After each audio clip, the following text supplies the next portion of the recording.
Madam, हे वेगवेगळे आमचे सोनोग्राफीचे रिपोर्ट्स आहेत आणि प्रत्येक रिपोर्टमध्ये डिलिव्हरीची डेट ही वेगवेगळी दिली आहे. तर नक्की डेट कोणती समजावी? तर तुम्हालाही असा प्रश्न पडतो का की पाळीच्या तारखेप्रमाणे दिलेली डिलिव्हरीची डेट वेगळी आहे?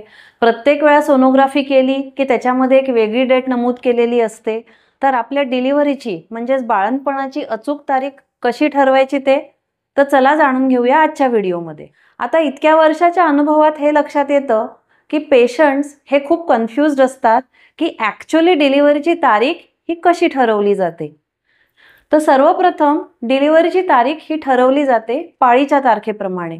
म्हणजेच जी तुमची पाळीची तारीख असते त्याचा पहिला दिवस तिथपासून आपण दिवस मोजतो आणि त्याच्यामध्ये 280 दिवस म्हणजेच 40 आठवडे हे ॲड केले जातात आणि त्याच्याप्रमाणे डिलिव्हरीची तारीख ही काढली जाते.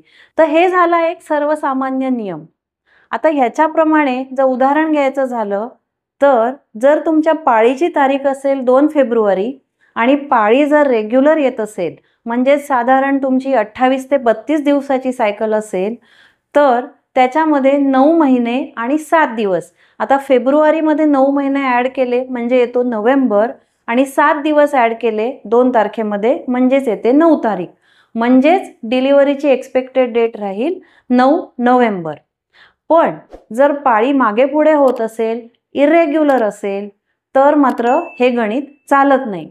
आता काही जणांना कधी कधी पाळीची तारीखच आठवत नाही. म्हणजे ते असं म्हणतात गणपती ज्या दिवशी बसले त्या दिवशी पिरियड आले होते किंवा दिवाळी ज्या दिवशी होती त्या दिवशी पिरियड आले होते. तर अशांचं मग थोडंसं एक्सपेक्टेड डेट ऑफ डिलिव्हरी काढणं कठीण होऊन जाते. मग अशांमध्ये आपण काय करतो तर सोनोग्राफी मग आपल्या मदतीला आहे. सुरुवातीच्या दिवसांमध्ये केलेली सोनोग्राफी म्हणजेच 7व्या आठवड्यापासून 12व्या आठवड्यापर्यंत जी सोनोग्राफी केली जाते त्याच्यामध्ये बाळाची लांबी मोजली जाते आणि त्या लांबीनुसार मग एक्सपेक्टेड डेट ऑफ डिलिव्हरी दिली जाते. आणि जर पाळीच्या प्रमाणे काढलेली तारीख आणि सोनोग्राफीच्या प्रमाणे काढलेली तारीख याच्यामध्ये फारसा डिफरन्स नसेल, 1 ते 2 दिवसाचाच डिफरन्स असेल तर मग पाळीच्या तारखेप्रमाणेच आपण पकडतो. पण ह्याच्यामध्ये जर 8-10 दिवस किंवा त्याच्यापेक्षाही जास्त फरक असेल तर सगळ्यात जास्त रिलायबल ही अल्ट्रासाऊंड प्रमाणे काढलेली तारीख असते. पण काही जणांना जसं प्रेग्नन्सीसाठी ट्रीटमेंट चालू असते, ओव्ह्युलेशन स्टडीज चालू असतात, IUI केलं जाते किंवा IVF म्हणजे टेस्ट ट्यूब बेबीची ट्रीटमेंट चालू असते. तर अशा पेशंट्सना त्यांचा बऱ्याच वेळेला गर्भधारणेचा दिवस हा माहिती असतो. तर त्याच्यापासून सुद्धा एक्सपेक्टेड डेट ऑफ डिलिव्हरी काढता येते. ती म्हणजे त्याच्यामध्ये 266 दिवस किंवा 38 आठवडे ॲड करून.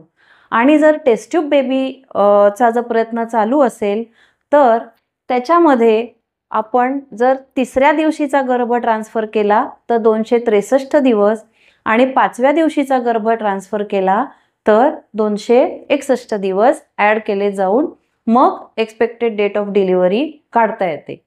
आणि एकदा ही डेट ठरली की ते डॉक्टर सांगतातच तुम्हाला की ही तुमची डिलिव्हरीची अपेक्षित डेट आहे, मग ती बदलत नाही. मग अल्ट्रासाऊंडमध्ये जरी वेगवेगळ्या तारखा येत गेल्या, आता अल्ट्रासाऊंड काय आहे? अल्ट्रासाऊंड बेसिकली बाळाचे मेजरमेंट घेऊन मग तारीख देते. त्याच्यामुळे बाळाची वाढ जर कमी जास्त असेल तर ही तारीख बदलू शकते. म्हणून आपण जी सगळ्यात पहिली सोनोग्राफी किंवा पाळी रेग्युलर असेल तर पाळीची तारीख ह्याच्याप्रमाणेच डिलिव्हरीची तारीख ही ठरवत असतो. मग बाळ ड्यू डेटलाच येतं का? ड्यू डेट माहिती असणं का गरजेचं आहे? आता हा एक ठोकताळा आहे की या दिवशी बाळ अपेक्षित आहे आणि त्या दिवशी साधारणतः 40 आठवडे हे झालेले असतात. पण असं अनुभवात आलेलं आहे की जनरली 37 आठवड्यानंतर 80 ते 90% बाळं जन्माला येतात आणि फारच कमी बाळं ही ड्यू डेटला किंवा त्याच्या काही दिवस नंतर जन्माला येतात. मग ड्यू डेट आपल्याला कशी उपयोगाची आहे? तर ड्यू डेटवरून आपल्याला हे समजते की आपल्याला तपासण्या कशा कशा करायच्या आहे, प्लॅनिंग कधीचं करायचं आहे आणि त्याप्रमाणे डॉक्टर आणि पेशंट्स या दोघांनाही तयारी करायला वेळ मिळतो. सोबतच बाळाची प्रगती कशी चालू आहे, बाळाची वाढ कशी चालू आहे हे ह्या ड्यू डेट प्रमाणे आपल्याला समजत असते.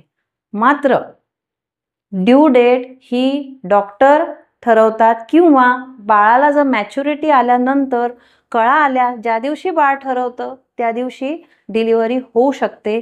आपण त्या डेटला खूप जास्त महत्त्व देऊ नये.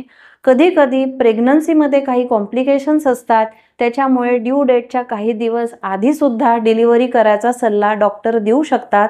तर त्यांच्या सल्ल्याप्रमाणेच ट्रीटमेंट ही घेतली पाहिजे. म्हणून ही एक मार्गदर्शक तारीख आहे आणि डॉक्टरांच्या सल्ल्यानेच फॉलोअप तुमचा झाला पाहिजे. तर आता ही माहिती ऐकल्यावर तुमचं डिलिव्हरी डेट बद्दलचं कन्फ्युजन दूर झालंय का? हो मॅडम, आता खूप एकदम छान समजलंय. तर माझी अशी खात्री आहे की हा व्हिडिओ ऐकून तुमचंही कन्फ्युजन आता दूर झालं असेल. तरी पण तुम्हाला जर काही शंका असतील तर कमेंट बॉक्समध्ये कमेंट करा, मी नक्की त्याला उत्तर देईन.